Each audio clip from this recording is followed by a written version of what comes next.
ನಂಜೇಗೌಡ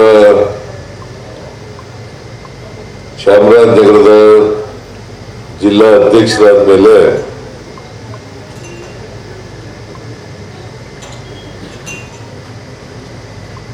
ಕುರುಬರ ಸಂಘಕ್ಕೆ, ಜಿಲ್ಲಾ ಕುರುಬರ ಸಂಘಕ್ಕೆ ಒಂದು ಜಾಗವನ್ನ ಖರೀದಿಸಿದ್ದಾರೆ.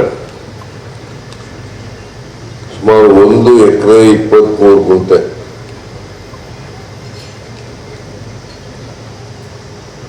ಅದು 52 ಲಕ್ಷಕ್ಕೆ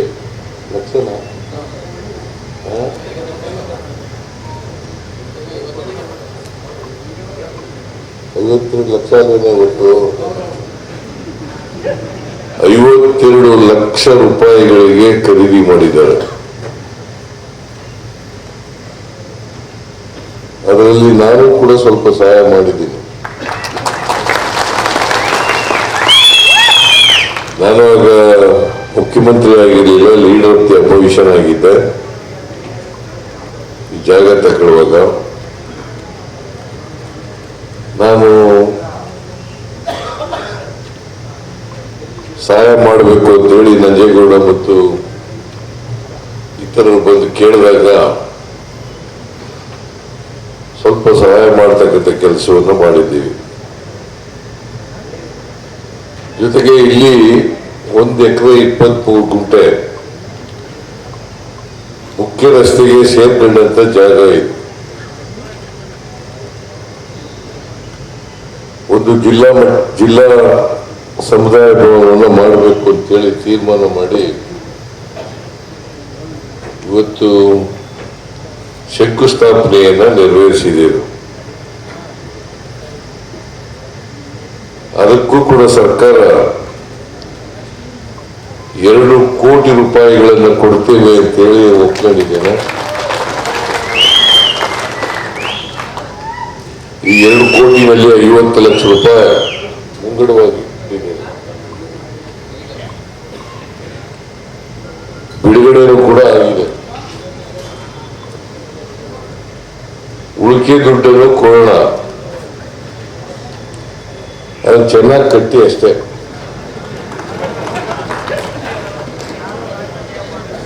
ಕೆಲವರೆಲ್ಲರೂ ಕೂಡ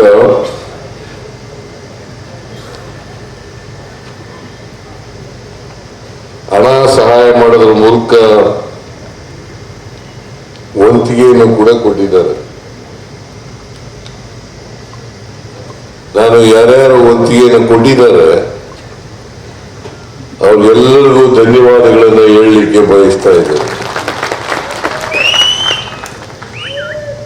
ಜಾಗ ದೊಡ್ಡದಾಗಿರೋದ್ರಿಂದ ಇಲ್ಲಿ ಒಂದು ಹಾಸ್ಟೆಲ್ ನಿರ್ಮಾಣ ಆಗಬೇಕು, ಜೊತೆಗೆ ಒಂದು ಎಜುಕೇಶನ್ ಇನ್ಸ್ಟಿಟ್ಯೂಷನ್ ಕೂಡ ಮಾಡಬೇಕು. ನೀವು ಅದನ್ನು ಮಾಡಿದ್ರೆ ಅವಕ್ಕೂ ಸಹಾಯ ಮಾಡೋಣ ಅಂತಕ್ಕಂಥ ಮಾತುಗಳನ್ನು ಹೇಳಲಿಕ್ಕೆ. ಯಾಕಂದ್ರೆ ಚಾಮರಾಜನಗರದ ಜಿಲ್ಲೆ ಬಹಳ ಇನ್ನುಳಿದಿರ್ತಕ್ಕಂಥ ಜಿಲ್ಲೆ.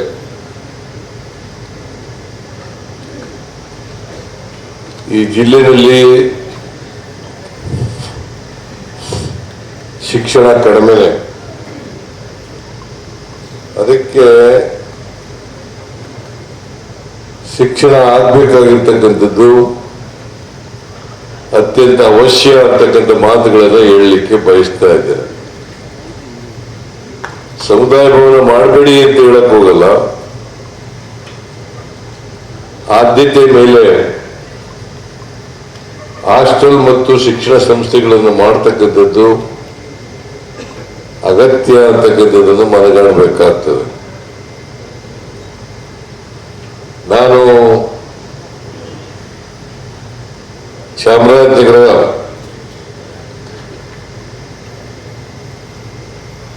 ಸಮಾಜದಲ್ಲಿರ್ತಕ್ಕಂಥ ಎಲ್ಲ ಬಡವರು, ಕುರುಬರು, ಉಪ್ಪಾರರು, ಗಾಣಿಗರು, ರೋಗಿಗಳು,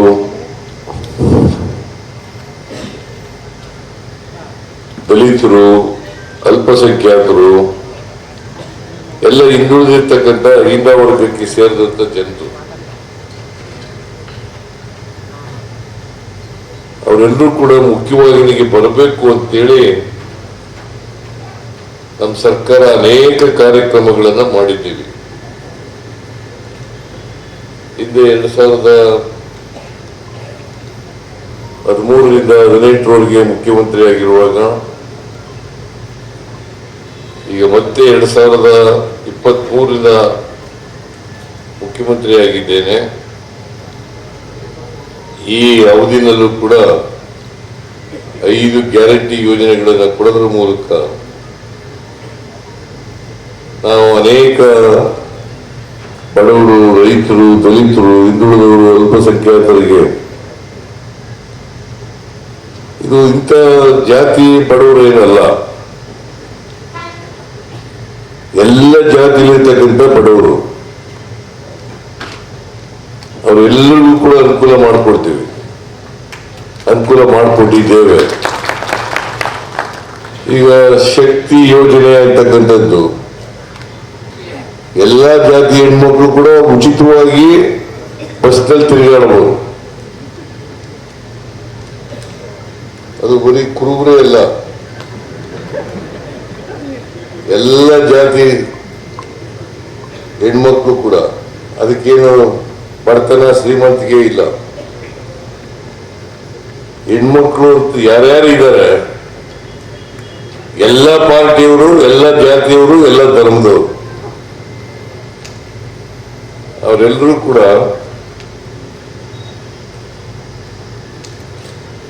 ಇವತ್ತು ಸುಮಾರು 400 ಕೋಟಿಗೂ ಹೆಚ್ಚು ಮಹಿಳೆಯರು ಫ್ರೀಯಾಗಿ ಬಸ್ನಲ್ಲಿ ತಿರುಗಾಡಿದ್ದಾರೆ.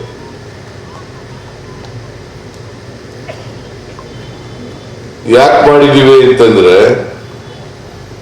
ಒಂದು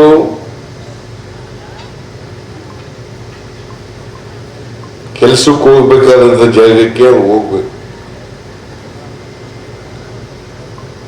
ಎರಡನೇದು, ಅದು ಸರ್ಕಾರಿ ನೌಕರಿ ಇರಲಿ, ಖಾಸಗಿ ನೌಕರಿ ಇರಲಿ, ಅಥವಾ ಕೂಲಿ ಕಾರ್ಮಿಕರ ಕೆಲಸ ಮಾಡಲಿ, ಅವರೆಲ್ಲರೂ ಕೂಡ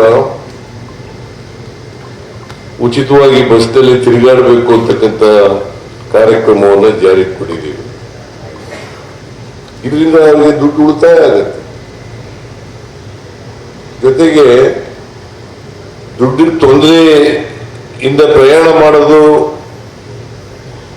ಕಷ್ಟ ಅಂತ ಯಾರ್ಯಾರು ಹಂತದೆ, ಅವ್ರಿಗೆಲ್ಲರೂ ಕೂಡ ಈಗ ಅನುಕೂಲ ಆಗಿದೆ. ನನಗೆ ಧರ್ಮಸ್ಥಳದ ಯಜ್ಞವರು ಒಂದು ಪತ್ರ ಬರೆದಿದ್ರು, ಸಿದ್ದರಾಮಯ್ಯನವರು, ನೀವು ಶಕ್ತಿ ಯೋಜನೆಯನ್ನು ಜಾರಿ ಕೊಟ್ಟ ಮೇಲೆ ನಮ್ಮ ದೇವಸ್ಥಾನಕ್ಕೆ ಭಕ್ತಾದಿಗಳ ಸಂಖ್ಯೆ ಜಾಸ್ತಿ ಆಗಿದ್ದಾರೆ ಅಂತ ಹೇಳಿ.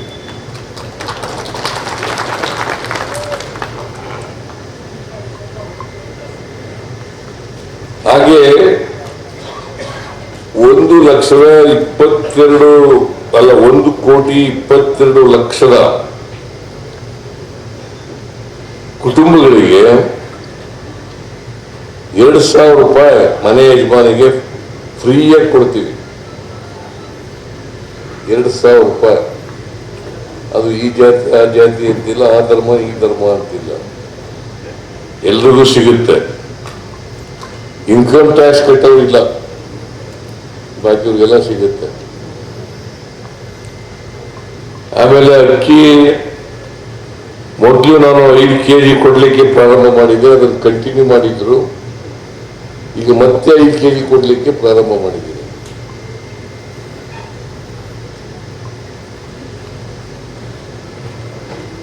ಆಮೇಲೆ 200 ಯೂನಿಟ್ ವರೆಗೆ ಫ್ರೀಯಾಗಿ ಕರೆಂಟ್ ಕೊಡ್ತೀನಿ. ಯಾರು ಕರೆಂಟ್ ಫೀಸ್ ಕಟ್ಟಬೇಕಾಗಿಲ್ಲ, ಅಲ್ಲ ಕರೆಂಟ್ ಬಿಲ್ಲನ್ನು ಕಟ್ಟಬೇಕಾಗಿಲ್ಲ. ಸಾಮಾನ್ಯವಾಗಿ 50% ಜನ 200 ಯೂನಿಟ್ ಒಳಗಡೆನೆ ಬಳಸೋದು ವಿದ್ಯುತ್ತನ್ನ. ಅದಕ್ಕಿಂತ ಜಾಸ್ತಿ ಬಳಸೋರು ಬಹಳ ಕಡಿಮೆ. ಶ್ರೀಮಂತರು, ಫ್ಯಾಕ್ಟರಿಗಳು, ವಿದ್ಯಾಸಂಸ್ಥೆಗಳು ಅವು ಮಾಡಬಹುದು ಅಷ್ಟೇನೆ. ಆಮೇಲೆ ಯುವ ನಿಧಿ ಅಂತಕ್ಕಂಥ ಕಾರ್ಯಕ್ರಮವನ್ನು ಕೂಡ ಜಾರಿಗೆ ತಂದಿದ್ದೀವಿ.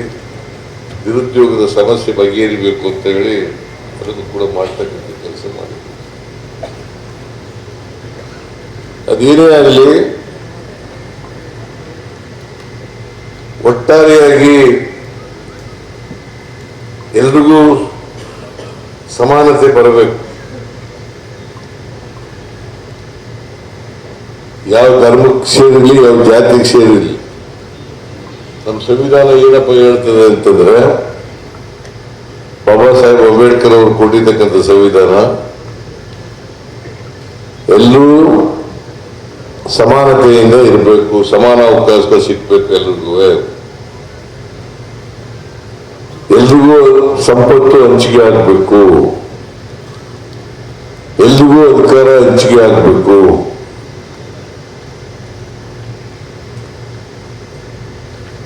ಇದನ್ನ ಮಾಡಿದಾಗ ಮಾತ್ರ ಸ್ವಾತಂತ್ರ್ಯ ಬಂದದಕ್ಕೆ ಸಾರ್ಥಕ ಆಗ್ತದೆ, ಇಲ್ಲರ ಆಗಲ್ಲ.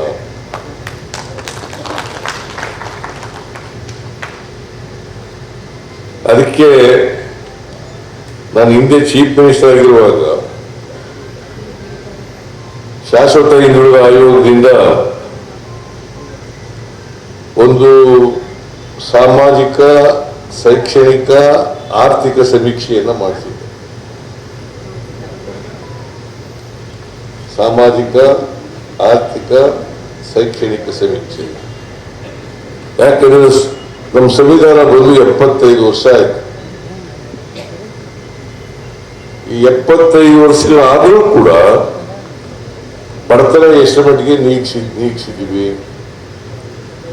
ಎಷ್ಟು ಜನಕ್ಕೆ ಶಿಕ್ಷಣ ಕೊಟ್ಟಿದ್ದೀವಿ, ಎಷ್ಟು ಜನಕ್ಕೆ ಉದ್ಯೋಗ ಕೊಟ್ಟಿದ್ದೀವಿ, ಎಷ್ಟು ಜನಕ್ಕೆ ರಾಜಕೀಯ ಪ್ರಾತಿನಿಧ್ಯ ಸಿಕ್ಕಿದೆ, ಇವೆಲ್ಲ ಗೊತ್ತಾಗಬೇಕಲ್ಲ. ಅವರ ಆರ್ಥಿಕ, ಸಾಮಾಜಿಕ ಪರಿಸ್ಥಿತಿ ಏನು ಅನ್ನೋದು ಗೊತ್ತಾಗಬೇಕಲ್ಲ. ಗೊತ್ತಾದ್ರೆ ಇನ್ನೂ ಅವಕಾಶಗಳಿಂದ ವಂಚಿತರಾಗಿರ್ತಕ್ಕಂಥ ಜನರಿಗೆ ಅವಕಾಶಗಳನ್ನು ಒದಗಿಸ್ಕೊಡ್ಲಿಕ್ಕೆ ಸಾಧ್ಯ. ಇದನ್ನ 2015ರಲ್ಲಿ ನಾನು ಮಾಡಿದೆ. ಅವತ್ತಿನಿಂದ ನೆನಗುದಿ ಬಿದ್ದಿತ್ತು. ಕುಮಾರಸ್ವಾಮಿ ತಗೊಳ್ಳಿಲ್ಲ, ಆಮೇಲೆ ಯಡಿಯೂರಪ್ಪ ತಗೊಳ್ಳಿಲ್ಲ, ಬಸವರಾಜ ಬೊಮ್ಮಾಯಿ ತಗೊಳ್ಳಿಲ್ಲ. ಹೆಚ್ಚಿನ ವಿಡಿಯೋಗಳಿಗೆ ಪ್ರತಿಧ್ವನಿ ಯೂಟ್ಯೂಬ್ ಚಾನೆಲ್ ಸಬ್ಸ್ಕ್ರೈಬ್ ಮಾಡಿ, ಬೆಲ್ ಐಕಾನ್ ಕ್ಲಿಕ್ ಮಾಡಿ.